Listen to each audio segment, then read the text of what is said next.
বঙ্গোপসাগরে ভারত, যুক্তরাষ্ট্র ও চীনের স্বার্থ রয়েছে বললেন পররাষ্ট্র উপদেষ্টা। জানাবো ভবিষ্যতে কেউ টাকা পাচার করলে কি হবে, জানালেন অর্থ উপদেষ্টা। এদিকে দুই ছেলেকে গলা কেটে হত্যা, বাবার আত্মহত্যার চেষ্টা। আরও জানাবো আওয়ামী লীগের রাজনীতি করা নিয়ে যা বললেন মান্না। এবং সর্বশেষ জানাবো ৩-০ ধারণার ওপর ভিত্তি করে পৃথিবী গড়ার আহ্বান ডক্টর ইউনূসের। এতক্ষণ শুনছিলেন সংবাদ শিরোনাম, এবার বিস্তারিত। বঙ্গোপসাগরে ভারত, যুক্তরাষ্ট্র ও চীনের স্বার্থ রয়েছে বললেন পররাষ্ট্র উপদেষ্টা। বঙ্গোপসাগরকে কেন্দ্র করে বাংলাদেশ ছাড়াও ভারত, যুক্তরাষ্ট্র এবং চীনের আলাদা আলাদা স্বার্থ রয়েছে বলে মন্তব্য করেছেন অন্তর্বর্তী সরকারের পররাষ্ট্র উপদেষ্টা মোহাম্মদ তৌহিদ হোসেন। তিনি বলেন, অন্যান্য নানা ইস্যুর পাশাপাশি রোহিঙ্গা ইস্যুর পরিপ্রেক্ষিতে বঙ্গোপসাগর বাংলাদেশের জন্য অত্যন্ত গুরুত্বপূর্ণ। গত ৮ বছরে এই সংকট নিরসনে বড় প্রতিবেশীর কাছ থেকে সহযোগিতা প্রত্যাশার চেয়ে কম। তৌহিদ হোসেন বলেন, প্রতিবেশীদের বিষয়টিকে আমি এভাবে দেখি যে তাদের নিজেদের স্বার্থ আছে বলে আমাদের পাশে এসে সমস্যার সমাধান তারা করেনি। ফলে এই সমস্যা আমাদের জন্য বড় ধরনের বোঝা তৈরি করেছে। এটা শুধু বাংলাদেশের জন্য হুমকি হয়ে থাকবে না, তা ছড়িয়ে পড়বে অন্যখানেও। বাংলাদেশের পাশে দাঁড়াতে চীন কেন এগিয়ে আসেনি এমন প্রশ্ন উঠতে পারে বলে মনে করেন পররাষ্ট্র উপদেষ্টা। এর কারণ হিসেবে তিনি বলেন, বঙ্গোপসাগরে প্রবেশাধিকার নিশ্চিত করতে চীনের কাছে মিয়ানমার অনেক বেশি গুরুত্বপূর্ণ। একইভাবে ভারত চিন্তা করেছে রাখাইনের কালাদান প্রকল্প তার উত্তর পূর্বাঞ্চলের রাজ্যগুলোর প্রবেশাধিকারের জন্য গুরুত্বপূর্ণ। তাই এই প্রকল্পের জন্য ভারতের কাছে মিয়ানমারের সঙ্গে ভালো সম্পর্ক রাখার কোনো বিকল্প নেই। পররাষ্ট্র উপদেষ্টা আরও বলেন, এমন এক পরিপ্রেক্ষিতে বলতে পারি আমরা পরিস্থিতির বলি হয়েছি। আমি কাউকে দায়ী না করেই বলি, সবাই নিজের স্বার্থ দেখবে। এতে করে রোহিঙ্গা সংকট দীর্ঘায়িত হচ্ছে। শিগগিরই এবং খুব সহজে রোহিঙ্গা সংকটের সমাধান হবে বলে টানেলের শেষ প্রান্তে কোনো আলো দেখা যাচ্ছে না। রোহিঙ্গা সংকটের সমাধান না হলে এটা বাকি বিশ্বের জন্য ইস্যু হয়ে দাঁড়াবে। অন্তর্বর্তী সরকারকে নিয়ে প্রত্যাশা অনেক উঁচুতে বলে মন্তব্য করেন এই উপদেষ্টা, কিন্তু ধৈর্য একেবারেই কম বলেন তিনি। প্রতিটি পরিবর্তনের ফল আসতে সময় লাগে উল্লেখ করে উপদেষ্টা বলেন, আমি বিশ্বাস করি নানা বিষয়ের সমাধানের জন্য আমাদের আরও কিছুটা ধৈর্যের প্রয়োজন। রাজনীতিবিদ, তরুণ প্রজন্ম সহ সমাজের সবাই অংশের এই ধৈর্যের প্রয়োজন। গত ১০০ দিনে অন্তর্বর্তী সরকারের অর্জনের প্রসঙ্গ টেনে পররাষ্ট্র উপদেষ্টা আরও বলেন, আমরা কি আসলেই কিছু অর্জন করিনি? আমি আগে পত্রিকায় লিখতাম, টিভিতে কথা বলতাম। আমার সীমারেখা কতটা সেটা আমি জানতাম। আমি সেই সীমারেখার কাছাকাছি যেতাম, কিন্তু সীমা অতিক্রমের সাহস দেখাতে পারতাম না। পশ্চিমে যারা অবস্থান করেন তারাই স্বাধীনভাবে কথা বলতে পারতেন। দেশের বাইরে যারা থাকতেন, দেশের ভেতরে যারা থাকতেন তাদের সরকারের পদক্ষেপের সমালোচনা করতে পারতেন না। এখন দেশের ভেতরে যারা আছেন তারাও অবাধে অন্তর্বর্তী সরকারের পদক্ষেপের সমালোচনা করছেন। এটা দেখে আমি অত্যন্ত খুশি। এই একটি বিষয় আমরা এরই মধ্যে অর্জন করেছি। আমি আশা করব ধৈর্য ধারণ করলে দেশে এবং দেশের বাইরের সব বন্ধুর সহায়তায় সবকটি না হলে তরুণ জনগোষ্ঠীর অধিকাংশ প্রত্যাশা আমরা পূরণ করতে পারব। ভবিষ্যতে কেউ টাকা পাচার করলে কি হবে, জানালেন অর্থ উপদেষ্টা। অর্থ উপদেষ্টা ডক্টর সালেউদ্দিন আহমেদ জানিয়েছেন, ভবিষ্যতে কেউ টাকা পাচার করলে ধরা পড়বে। শনিবার দুপুরে রাজধানীর মহাখালীতে policy dialogue on financial and economic reforms in Bangladesh শীর্ষক সেমিনারে তিনি এ কথা জানান। উপদেষ্টা বলেন, অর্থনৈতিক খাতে যেভাবে লুটপাট হয়েছে তা থেকে বেরিয়ে আসতে কাজ হচ্ছে। অর্থনীতিতে শুধু উন্নয়ন দেখানোর যে প্রবণতা, সেই উন্নয়ন কৌশল পরিবর্তন করতে হবে। রাজস্ব খাতে পলিসি আর ইমপ্লিমেন্টেশন আলাদা করা হবে বলে জানান অর্থ উপদেষ্টা। তিনি বলেন, বেশিরভাগ প্রতিষ্ঠানই ধ্বংসের দ্বার প্রান্তে। অনেক প্রকল্প করা হয়েছে, ফিজিবিলিটি টেস্ট করা হয়নি।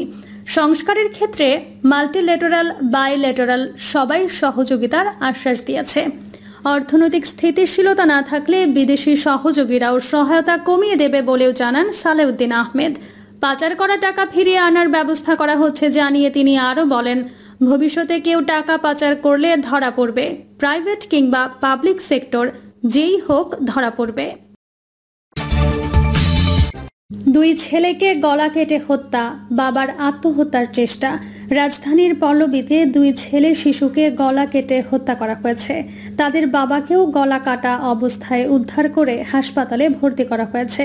পুলিশের প্রাথমিক ধারণা, আহত ব্যক্তি নিজে বাচ্চাদের হত্যা করেছেন এবং পরে তিনি আত্মহত্যার চেষ্টা করেছেন। আজ শনিবার সকালে এই ঘটনা ঘটে। প্রাথমিকভাবে নিহত শিশুদের নাম জানা যায়নি। তাদের একজনের বয়স আনুমানিক 7 বছর, আরেকজনের বয়স 3 বছর। তাদের বাবার নাম মোহাম্মদ আহাদ। পল্লবী থানার উপপরিদর্শক মোহাম্মদ মাজেদুল হক এসব তথ্য জানিয়েছেন। তিনি জানান, সকালে আমাদের কাছে তথ্য আসে পল্লবীর বাইগার টেকের একটি বাসায় 2 ছেলে শিশুকে গলা কেটে হত্যা করা হয়েছে। আমরা সেখানে গিয়ে তাদের মরদেহ উদ্ধার করি। শিশুদের বাবাকেও আহত অবস্থায় উদ্ধার করি এবং হাসপাতালে পাঠাই। তিনি বলেন, আমাদের প্রাথমিক ধারণা, আহাদ তার 7 বছর ও 3 বছরের 2 ছেলেকে ধারালো ছুরি দিয়ে গলা কেটে হত্যা করেছে। তাদের হত্যা করার পর সে নিজে গলায় ছুরি চালিয়ে আত্মহত্যার চেষ্টা করে। ঘটনাস্থলে পুলিশ আছে এবং আমরা এ বিষয়ে আরও তদন্ত করছি। এসআই মাজেদুল হক বলেন, আহাদের স্ত্রী গৃহকর্মীর কাজ করেন। সকালে তিনি কাজে বেরিয়ে যান। ঘটনার সময় বাসায় ছিলেন না। ধারণা করা হচ্ছে ঋণগ্রস্ত হওয়ায় হতাশায় ভুগছিলেন আহাদ। এ কারণে তিনি আত্মহত্যার চেষ্টা করে থাকতে পারেন। আওয়ামী লীগের রাজনীতি করা নিয়ে যা বললেন মান্না। নাগরিক ঐক্যের সভাপতি মাহমুদুর রহমান মান্না বলেছেন, আওয়ামী লীগের বিচার হওয়ার আগে দলের নেতাকর্মীদের রাজনীতি করতে দেওয়া যাবে না। শুক্রবার রাজধানীর উত্তরায় দলের উত্তরা ইউনিট আয়োজনে গণসমাবেশে তিনি এমন মন্তব্য করেন। মান্না বলেন, ক্ষমতায় টিকে থাকার জন্য হাজারো বেশি মানুষকে গুলি করে মেরেছেন শেখ হাসিনা। নিরীহ ছাত্র জনতাকে হত্যার দায়ে দল হিসেবে আওয়ামী লীগের বিচার হওয়া উচিত। দখলদারিত্ব, লুটপাটের রাজনীতি নয়। যারা গত 15 বছর ধরে এই দেশকে লুট করেছেন, বাংলাদেশের অর্থ বিদেশের মাটিতে পাচার করেছেন, তাদের বিচার হতে হবে। তিনি বলেন, গণ অভ্যুত্থানের পর এই দেশের মানুষ নতুন বাংলাদেশ গড়তে চায়। অন্তর্বর্তী সরকার দ্রুত সংস্কার শেষে যৌক্তিক সময়ে নির্বাচন দেবে, এমনটাই তিনি আশা প্রকাশ করেন। মান্না আরও বলেন, মানুষই শেষ পর্যন্ত সিদ্ধান্ত নেবে, জনগণের ওপরে কোনো শক্তি নেই। 3-0 ধারণার ওপর ভিত্তি করে পৃথিবী গড়ার আহ্বান ডক্টর ইউনূসের। 3-0 ধারণার ওপর ভিত্তি করে দারিদ্র্য, বেকারত্ব এবং কার্বন নিঃসরণ মুক্ত এক পৃথিবী গড়ে তোলার জন্য বিশ্ব নেতাদের প্রতি আহ্বান জানিয়েছেন প্রধান উপদেষ্টা অধ্যাপক ডক্টর মোহাম্মদ ইউনূস। শীর্ষ সম্মেলনের উদ্বোধনী অধিবেশন নোবেল বিজয়ী অধ্যাপক ইউনূসের বিশেষ ভার্চুয়াল বার্তা দিয়ে শুরু হয়। এরপরে পরিবেশিত হয় ব্রাজিলের ফার্স্ট লেডি জানজা লুলার মূল বক্তব্য। বাংলাদেশ ব্রাজিলের পাশাপাশি দারিদ্র্য ও ক্ষুধার বিরুদ্ধে এই বৈশ্বিক জোটে যোগদানকারী প্রথম দেশ। ফলে এই অধিবেশনটি একটি উল্লেখযোগ্য মাইল ফলক হিসেবে চিহ্নিত হয়েছে, যা জাতির একটি মর্যাদাপূর্ণ অর্জন। প্রফেসর ইউনূসের স্বপ্নদর্শী ভাষণ এই হাই প্রোফাইল ইভেন্টে একটি অনুপ্রেরণামূলক সুর স্থাপন করেছে, যার প্রতিপাদ্য একটি ন্যায়সঙ্গত বিশ্ব এবং একটি টেকসই গ্রহ তৈরি করা।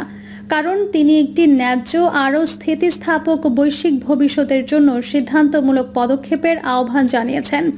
দারিদ্র্য ও ক্ষুধার বিরুদ্ধে G20 গ্লোবাল অ্যালায়েন্স প্রতিষ্ঠার জন্য ব্রাজিলের প্রেসিডেন্ট লুইজ ইনাসিও লুলা দা সিলভাকে অভিনন্দন জানিয়ে বাংলাদেশের প্রধান উপদেষ্টা এই যুগান্তকারী উদ্যোগের প্রতিষ্ঠাতা সদস্য হিসেবে বাংলাদেশের ভূমিকার কথা উল্লেখ করেন।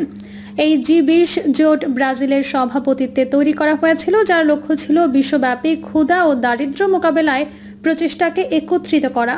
বাংলাদেশকে G20 প্রেসিডেন্সি ব্রাজিল এই বছরের G20 আলোচনার 3টি মূল স্তম্ভ নারীর ক্ষমতায়ন, জলবায়ু স্থায়িত্ব এবং দারিদ্র্য ও ক্ষুধার বিরুদ্ধে বিশ্বব্যাপী লড়াই অবদান রাখার জন্য আমন্ত্রণ জানিয়েছে। প্রফেসর ইউনূস কমিউনিটি উন্নয়ন, উদ্যোক্তা বৃদ্ধি এবং টেকসই উন্নয়নে বাংলাদেশের প্রতিশ্রুতি তুলে ধরেন। তিনি গুরুত্বারোপ করে বলেন, কোনো জাতি তার ওপর অর্পিত দায়িত্ব পালনে কিছুটা কাজ করতে লজ্জা পেতে পারে না। প্রধান উপদেষ্টা ক্ষয়প্রাপ্ত কাঠামোর ওপর বিশ্বাস পুনরুদ্ধার করতে এবং টেকসই সমাধানের দিকে বুদ্ধিবৃত্তিক, আর্থিক এবং যুব শক্তিকে একত্রিত করার জন্য বিশ্বস্ত প্রতিষ্ঠান এবং সিস্টেমগুলোর জরুরি প্রয়োজনের ওপর জোর দেন। এই রূপান্তরমূলক পদ্ধতির পক্ষে বলতে গিয়ে তিনি কম খরচের ওপর দৃষ্টি নিবদ্ধ করে একটি নতুন মানসিকতা এবং জীবনধারা গ্রহণের গুরুত্ব তুলে ধরেন, যা 3-0 বিশ্ব এর দৃষ্টিভঙ্গি অর্জনের জন্য অপরিহার্য। দারিদ্র্য ও ক্ষুধামুক্ত বিশ্ব গড়তে রূপান্তরমূলক সমাধানে সহযোগিতা করার লক্ষ্যে প্রেসিডেন্ট লুলাকে বাংলাদেশ সফরের আমন্ত্রণ জানিয়ে অধ্যাপক ইউনূস তার বক্তব্য শেষ করেন। বাংলাদেশের স্বাস্থ্য ও পরিবার কল্যাণ মন্ত্রণালয়ের সিনিয়র সচিব MA আকমল হোসেন আজাদ জোটের প্রতি রাষ্ট্রের অঙ্গীকারের অংশ হিসেবে সমন্বিত মাতৃত্বকালীন ও প্রাথমিক শৈশব যত্নে বাংলাদেশের অঙ্গীকার উপস্থাপন করেন। প্রিয় দর্শক, এই ছিল এখনকার সর্বশেষ সংবাদ। আপডেট সব সংবাদ পেতে চ্যানেলটি সাবস্ক্রাইব করে বেল আইকনটি ক্লিক করে রাখুন।